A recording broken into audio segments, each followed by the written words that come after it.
Hello everyone, कैसे हैं आप लोग। Welcome back to my channel. और आप लोगों को पता ही है सर्दी का मौसम यहाँ यूएस में स्टार्ट हो गया है, तो बस लगता है कि कुछ अच्छा बनाया जाए जिससे मज़ा आए खाने में। डिनर की तैयारी हमने पहले से ही कर ली थी। उसके लिए हमने पोटैटोज़, टोमेटोज़ और भी जो भी वेजिटेबल्स हैं वो सब चॉप करके रख लिए हैं। और आज हम सबसे सिंपल इजी सब्ज़ी बनाने वाले हैं, आलू टमाटर मटर की सब्ज़ी।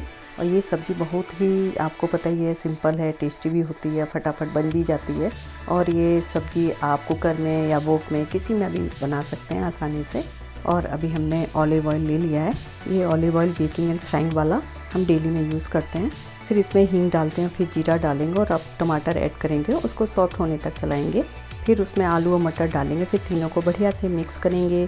फिर कुछ समय मिक्स करने के बाद उसमें अपने basic spices like turmeric powder, coriander powder, Kashmiri red chili powder.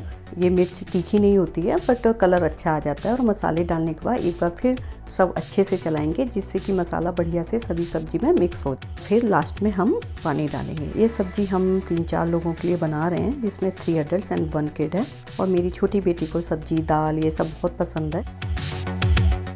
और बस अब हमें इसमें वाइट एंड ब्लैक सॉल्ट डालना है और नमक डालने के बाद हम इसमें जिंजर ग्रेट करके डालेंगे। एक्चुअली क्या होता है, कभी कभी हम जब आलू मटर टमाटर की सब्ज़ी बनाते हैं तो अनियन डाल के बनाते हैं, और कभी कभी मन करता है कि ओके जिंजर डाल के बनाया जाए। इसका भी टेस्ट बहुत अच्छा आता है और सर्दी का टाइम है तो और भी अच्छा लगता है।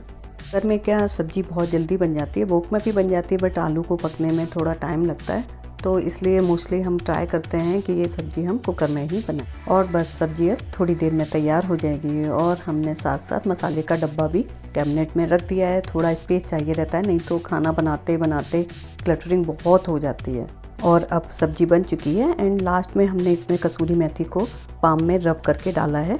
कसूरी मेथी का भी अपना एक अलग टेस्ट होता है और सब्ज़ी में उसको डालने से वो गाढ़ी भी हो जाती है। और मेरी छोटी बेटी को सिलेंट्रो नहीं पसंद है तो हम कसूरी मेथी ही डाल देते हैं। और लास्ट में हमने ना पीनट्स को क्रश करके भी डाला हुआ है सब्ज़ी में, तो इससे भी बहुत अच्छा टेस्ट आता है। और आप लोगों को हमने पहले ही बताया हुआ है कि यूएस में ठंड स्टार्ट हो चुकी है, सेंट्रल हीटर भी ऑन रहता है, बट हम लोग ज़्यादा टेम्परेचर नहीं रखते हैं। ज़्यादा टेम्परेचर रखने से घर बहुत गर्म हो जाता है और ड्राइनेस भी बढ़ जाती है, ह्यूमिडिटी कम हो जाती है, तो हम लोगों को कफ कोल्ड जैसी प्रॉब्लम स्टार्ट हो जाती है। किचन में हमें ठंड लग रही थी तो हमने रूम हीटर आके किचन में लगा लिया है। और आपको ने देखा ही होगा कि मेरी किचन में 2 विंडोज़ हैं, जो उनको ब्लाइंड्स हम जब ऊपर कर देते हैं तो थोड़ा थोड़ा ठंड वहाँ से भी आती रहती है, तो इसलिए थोड़ा किचन में हमें ठंड लग रही थी। और अभी हमने किचन को भी साफ़ कर लिया है, इलेक्ट्रिक रेंज भी साफ़ कर लिया है, क्योंकि प्लेटफॉर्म को भी क्लीन कर लेते हैं क्योंकि अभी पराठे भी बनाने हैं। हमने कुकिंग रेंज और प्लेटफॉर्म के बीच में एक वाइट स्ट्रिप लगाई हुई है जो आप लोगों को दिख रही होगी, उसको भी हम क्लीन करते रहते हैं। ये हमने इसलिए लगाई होती है कि क्या होता है, जब भी हम रोटी पराठे बनाते हैं तो ड्राई आटा, वह जो गैप रहता है उस दोनों के बीच में, उससे नीचे गिरता रहता था। तो इस बार दिवाली में डीप क्लीनिंग जब की थी तो पता चला कि आटा यहाँ गिरता है। फिर हमने ये स्ट्रिप्स अमेज़ॉन से ऑर्डर कर दी थी, तो एक दिन में आ गई थी। ये बिल्कुल ईजी टू क्लीन है। और आज हम पालक पनीर पराठे बनाएंगे। इसके लिए हमने छोटी वाली पालक यूज़ की है। हम ये बेबी स्पिनच सैलेड में खाते हैं, तो ये पैकेट मेरे पास रहते ही हैं। और पालक बहुत साफ़ भी रहती है, और कभी कभी बड़े पत्तों वाली पालक भी लाते हैं। पालक को कोलैंडर में निकाल कर थोड़ी वॉश कर लेते हैं। हालांकि ये सैलेड वाली पालक रहती है तो बहुत साफ़ रहती है, लेकिन फिर भी हम इसको एक बार ज़रूर वॉश करते हैं। हमारा फैमिली रूम भी किचन के सामने ही है, तो हम मोस्टली जब भी काम करते हैं तो न्यूज़ वगैरह चालू कर लेते हैं। इंग्लिश हिंदी दोनों ही न्यूज़ फॉलो करते हैं, जिससे पता रहता है कि यूएस में सर्दी का क्या है और क्या नई नई न्यूज़ चल रही है। तो ये मेरा काइंड ऑफ रूटीन वर्क है। उधर हमने पालक के पैकेट को क्लिप लगाकर रेफ्रिजरेटर में रख दिया है, नहीं तो वो बाहर रहती है फिर से बहुत जल्दी ख़राब हो जाती है। पालक में ये थोड़ा प्रॉब्लम है। और मेरे पास निंजा का ग्राइंडर है, तो उसमें अभी बस जल्दी से पीस लेते हैं। और हम आपको बताते हैं कि हम स्पिनच को रॉ ही ग्राइंड करेंगे, हमने बॉईल नहीं किया है। और हमने स्पिनच को जार में डालकर तैयार कर लिया है ऑलरेडी, और उसमें पानी डाल दिया है। और बस हम इसमें एक चीज़ और डालेंगे, मेरे पास हाफ़ एंड हाफ़ रखा हुआ था, तो उसको भी हम थोड़ा ऐड करने वाले हैं। से अब स्पिनच प्योरी तैयार कर लेते हैं शाम के लिए, तो खाना जल्दी फिर बन जाएगा। इसमें बस एक प्रॉब्लम है कि इस ग्राइंडर में आवाज़ बहुत होती है और बीच में हीटर जो एक टेम्परेचर पर हमने सेट किया हुआ था वो बंद हो गया था और ठंडी थी तो फिर से हमने ऑन कर दिया। उसका रिमोट कंट्रोल भी है बट अभी हम हाथ से ही कर रहे हैं और बीच बीच में टीवी का भी एंजॉय कर रहे हैं। बट ऑफकोर्स ग्राइंड कर रहे थे तो आवाज़ भी हो रही थी, बट ठीक है, इट्स ओके। और बस raw spinach mixture is ready to use for making parathas. तो जो जार में साइड में जो स्पिनच वगैरह लगा रहता है तो उसको इकट्ठा करने के लिए हम स्पैटुला यूज़ कर लेते हैं, उससे बहुत ईजी हो जाता है, एक जगह इकट्ठा आराम से हो जाता है। तो बस आज मूड हो गया कि पालक पनीर पराठे बनाते हैं और वो भी थोड़ा अलग स्टाइल से बनाएंगे। तो बच्चों का मन था कि बहुत टाइम से खाया नहीं है पनीर पराठे, तो हमने पनीर पराठे ना बना के उसमें स्पिनच भी यूज़ कर लिया है। और सर्दियों में स्टफ़ पराठा बनाने का और खाने का अलग ही मज़ा होता है। मोस्टली आलू के पराठे और ये सब खाएं तो बहुत अच्छा लगता है। आलू टमाटर की सब्ज़ी ऑलरेडी रेडी हो चुकी है और प्यूरी भी बना ली है। तो बस बीच में सोचा चलो डिश वॉशर में बर्तन भी लगा देते हैं। मेरा सिंक बर्तनों से भर गया है जिससे सिंक खाली हो जाएगा और बीच बीच में हम डिश वॉशर के 2 लोड लगा देते हैं। हम लोगों को लगता है कि डिश वॉशर में पानी, इलेक्ट्रिसिटी बहुत ज़्यादा वेस्ट होती है, बट ऐसा नहीं है। सबसे ज़्यादा इलेक्ट्रिसिटी रेफ्रिजरेटर में यूज़ होती है क्योंकि उसमें कंप्रेसर रहता है और पानी हाथों से बर्तन को धोने पर ज़्यादा वेस्ट होता है, ना कि डिश वॉशर में। क्योंकि पहले हमें भी यही लगता था, अब ये सब पता हो गया है तो डिश वॉशर यूज़ करना महंगा नहीं लगता है। और ऑलरेडी हमने कुकर को भी खाली कर लिया और उसको भी डिश वॉशर में लोड कर दिया है।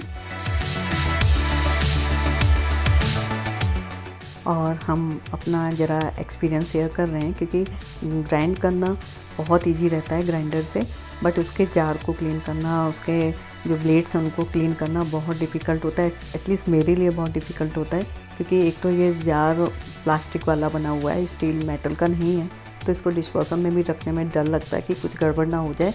बस हमने एक आध बार ट्राई किया था बट फिर हमने नहीं किया क्योंकि एक वही कि कहीं ख़राब ना हो जाए। मोस्टली ये जार बड़ा है तो नीचे ही रखना पड़ता है, बट नीचे की रैक में मोस्टली ये लोग मना करते हैं कि नीचे नहीं रखना चाहिए, और बड़ा है तो ऊपर वाली रैक में हम रख नहीं सकते। बट हाँ, ब्लेड्स वगैरह रख देते हैं तो वो अच्छे से क्लीन हो जाता है। और जार को अगर क्लीन नहीं करेंगे तो उसमें स्मेल रह जाती है, वो हमें बिल्कुल अच्छी नहीं लगती। ऊपर से दूसरा ये मेटल का बना हुआ नहीं है तो स्मेल रहती ही रहती है, तो इसलिए इसको क्लीन करना थोड़ा मेरे लिए डिफ़िकल्ट होता है। But of course I have it तो I have to clean it, there is no choice. बस अब हमें डो तैयार करना है। डो तैयार करने के लिए हम मोस्टली घर पर मल्टीग्रेन यूज़ करते हैं और अब हमने इसमें सॉल्ट, कश्मीरी लाल मिर्च पाउडर वो सब डाला हुआ है और जो हमने रॉ स्पिनच प्यूरी तैयार की है उससे आटा को नीड करेंगे और बीच बीच में थोड़ा थोड़ा ऐड करके नीड करते जाएंगे। और लीजिए, आटा भी तैयार हो गया है। और बस अब हमने पनीर को रेफ्रिजरेटर से निकाल लिया है और उसको ग्रेट करना है, जैसा कि हमने बताया हुआ कि पालक पनीर पराठा बनाना है आज।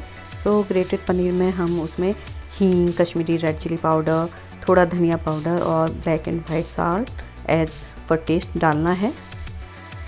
और ये सब मसाले डालने के बाद हमने इसमें एक चीज़ और ऐड की है, वो है खाखरा मसाला, जो मेरे पास बहुत रखे हुए हैं पैकेट में।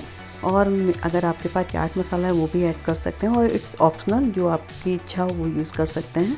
मेरे पास खाखरा मसाला बहुत रखे हुए हैं इसलिए हम हर सब्ज़ी में या किसी न किसी में हम यूज़ कर लेते हैं, इसका टेस्ट बहुत अच्छा आता है। और बस अब हमें पनीर को सभी मसाले के साथ मिक्स करना है। और आटा को हमने सेट होने के लिए 15 मिनट्स के लिए रख दिया था। तो नाउ डो भी रेडी हो गया है। बस अब हमें पराठे बनाने स्टार्ट करने हैं।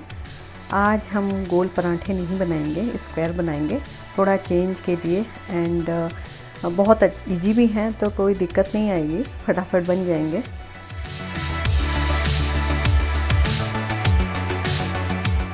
पहले सिंपल बस गोल बेल लेना है और फिर उसमें स्टफिंग करके फिर चारों डायरेक्शन में बेलना है। हम 2-3 पराठे एक साथ बेल के रख लेंगे और फिर बाद में उनको सेकना स्टार्ट करेंगे। इससे क्या है, इजी हो जाता है और जल्दी से पराठे तैयार हो जाते हैं। इवन कोई अगर खाने के लिए आ रहा है तो फिर टाइम नहीं लगता है।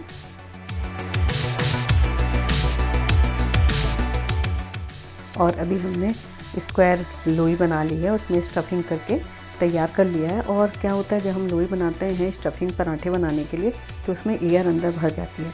तो एयर निकालने के लिए हम फॉक यूज़ करते हैं, जिससे फॉक को गोदने से ना जो भी एयर अंदर रहती है वो सब बाहर निकल जाती है और पराठे बनाने में और बेलने में कोई दिक्कत नहीं होती है।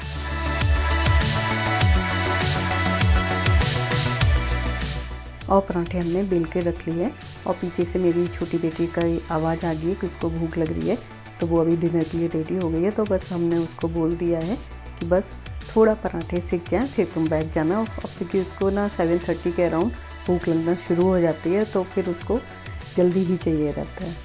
और जो लोग मेरा वीडियो देख रहे हैं और नए हैं, पहली बार मेरा चैनल पे आए हैं, तो प्लीज़ लाइक कीजिएगा, शेयर कीजिएगा और सब्सक्राइब तो ज़रूर कीजिएगा। और बस अब पराठों को सेक लेंगे और मेरा डिनर सब रेडी हो गया है। बस अब हम अपना वीडियो यहीं पर एंड करते हैं। होप आप लोगों को अच्छा लगेगा। So please like, share and subscribe. Thank you so much. Take care, bye bye, see you in next blog.